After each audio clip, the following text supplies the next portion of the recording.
আমরা দেখতে পাচ্ছি এখানে বিনা চাষে রসুন লাগানো হচ্ছে। এটা খুবই জনপ্রিয় একটা প্রযুক্তি। মূলত রোপা আমন ধান কাটার পর জমিতে যথেষ্ট ময়েশ্চার বা আর্দ্রতা যেটাকে বলি আমরা, আর্দ্রতা থাকা অবস্থাতে এই রসুনের কোয়াগুলো লাগানো হয় এবং লাগানোর পরে এটাতে খড় দিয়ে ঢেকে দেওয়া হয়। ধানের যে খড়টা থাকে সেই খড় দিয়ে ঢেকে দেওয়া হয় এবং প্রয়োজন অনুসারে বিভিন্ন ধরনের পরিচর্যা করা হয়, পানি দেওয়া হয় এবং আমরা যে খড়টা ব্যবহার করি এই খড় দেওয়ার কারণে যথেষ্ট ময়েশ্চারটা থেকে যায় এবং এতে সেচটা খুব কম লাগে। 1 থেকে 2টা সেচের মধ্যেই এটা ফসলটা ঘরে তোলা যায়। যদি কোনো রোগবালাই দেখা যায় তাহলে সেই হিসেবে রোগবালাই শনাক্ত করে আমরা কীটনাশক স্প্রে করে থাকি। এটাই হচ্ছে জিরো টিলেজ গার্লিক। খুবই সহজ একটা প্রযুক্তি এবং এত সহজ হওয়ার কারণেই কৃষকরা এটা গ্রহণ করেছে এবং স্বতঃস্ফূর্তভাবে এই প্রযুক্তিটা প্র্যাকটিস করে চলেছে। এটার যদি কিছু ভালো দিক বলি, ভালো দিকগুলো হচ্ছে এটা লেবার সেভ করে। যেটা মানে চাষ দিয়ে যদি করতাম তাহলে চাষ দিয়ে করলে কয়েকবার চাষ দিতে হতো, 3-4 বার। এরপর জমিটা প্রিপেয়ার করতে সময় লাগতো, সময়টা সেভ হয়। আমরা সিজনটা ধরতে পারি। আমরা জানি যে সিজনটা ধরতে না পারলে ফলনটা অনেক কমে যায়। সময় মতো যদি আমরা ফসলটা করতে না পারি তাহলে ফলনটা কমে যায়। সেক্ষেত্রে এই জিরো টিলেজে করার কারণে আমরা এই সিজনটা ধরতে পারি। আর চাষ যেহেতু দেই না সেক্ষেত্রে চাষের খরচটা অনেক কমে যায়। আর চাষ না দেওয়ার কারণে মাটির অবস্থাটা খুব ভালো থাকে। মাটির যে সয়েলের যে ফিজিক্যাল, বায়োলজিক্যাল এবং কেমিক্যাল প্রপার্টিসগুলো থাকে সেগুলো ভালো থাকে। এখানে মাটিকে ডিস্টার্ব করা হয় না। কতটুকু দেব পরিমাণ? আপনারা সারের ডোজ দিবেন, ইউরিয়া সার দিবেন বিঘা প্রতি 50 কেজি, টিএসপি দিবেন 40 কেজি, এমপি দিবেন 50 কেজি, 40 কেজি এবং জিপসাম দিবেন 20 কেজি এবং বোরন দিবেন 1 কেজি।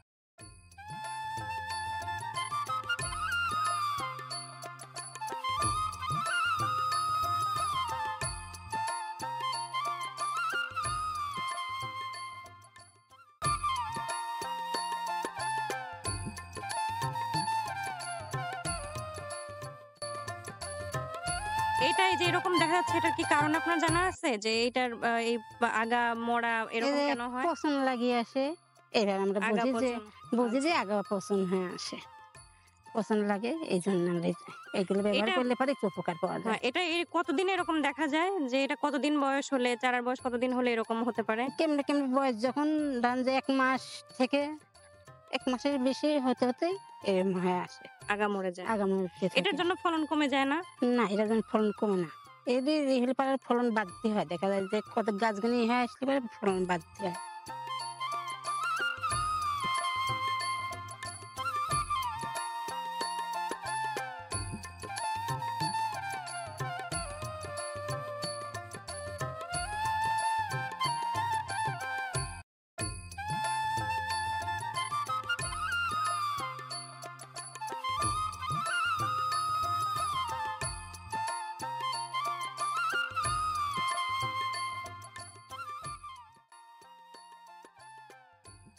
এই যে রসুনগুলা হচ্ছে, এই রসুনটা বিনা চাষের ক্ষেত্রে যে রসুন হয়, এই রসুনটার কালারটা এবং সবচেয়ে বড় কথা হলো যে এরা দানার সাইজটা।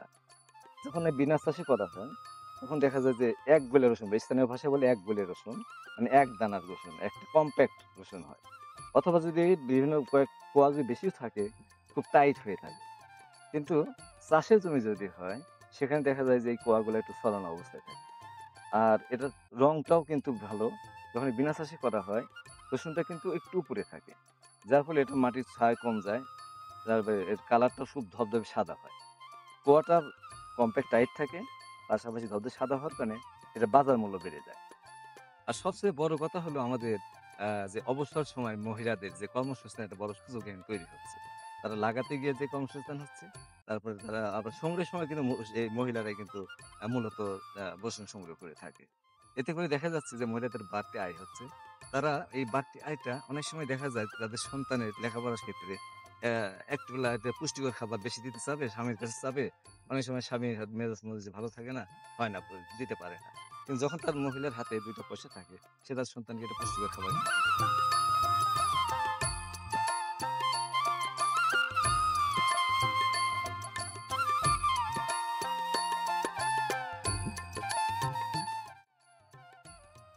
হচ্ছে যে রসুনটা লাগাইছি আমি, এই রসুনটা আমরা আগে চাষ করে করতাম, অনেক দিন আগে চাষ করে করতাম, কিন্তু তেমন ভালো হতো না। আর চাষ করলে আমাদের খরচটা থাকতো, 1-2টা চাষ দেওয়া লাগতো জমিতে, আবার দেখা যাচ্ছে সেচ দেওয়া লাগতো, রস থাকতো না। আর এই বিনা চাষের কারণে আমরা অগ্রিম এই আর একটা ফসল কাটার সাথে সাথে এই জমিতে আমরা এই যে রসুন করছি, তাতে আমার প্রথম সেচটা লাগে নাই, নরম জমিতেই আমি লাগাইছি। লাগানোর পরে আমার রসুনগুলি মোটামুটি আগের চেয়ে অনেক ভালো। এটা অনেক ভালো পদ্ধতি, কিন্তু ভালো টেকনোলজি প্রযুক্তি হওয়া সত্ত্বেও এর কিছু সীমাবদ্ধতা আছে। কৃষকরা এটা গ্রহণ করছে ঠিক আছে, কিন্তু তারপরেও এর কিছু সীমাবদ্ধতা আছে। যদি এই সীমাবদ্ধতাগুলো তুলে ধরতে চাই, তাহলে দেখা যাবে যে এখানে কৃষকদের একটু সার বেশি ব্যবহার করা মানে করতে হয়। কেন করতে হয় এই বিষয়টা যদি আমরা একটু সায়েন্টিফিক্যালি ব্যাখ্যা করতে চাই, যেহেতু এখানে চাষ দেওয়া হয় না এবং পূর্ববর্তী ক্রপের যে রেসিডিউ থাকে, খড়টা, ধানের খড়টা আমরা এখানে দিয়ে রাখি, এর ফলে এখানে একটা মাইক্রোবস গ্রো করার একটা ভালো পরিবেশ পায় এবং এখানে যথেষ্ট মাইক্রোবস গ্রো করে, এবং এখানে সার দেওয়ার ফলে সেই সারের কিছু অংশটা তারা খেয়ে নেয়, যার জন্য এখানে সার ব্যবহারটা বেশি লাগতে পারে। এবং এই বিষয়ে, এবং লাগে কি লাগে না এই বিষয়ে আসলে রিসার্চের, এটা আসলে রিসার্চের জায়গা, যে এটা নিয়ে আসলে রিসার্চ করা হচ্ছে।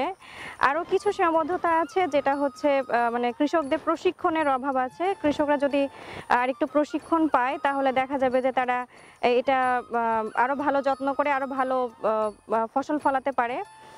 তারা সব কিছু লাইন মেনটেন করা থেকে সব ধরনের ম্যানেজমেন্ট তারা ভালোভাবে করতে পারবে।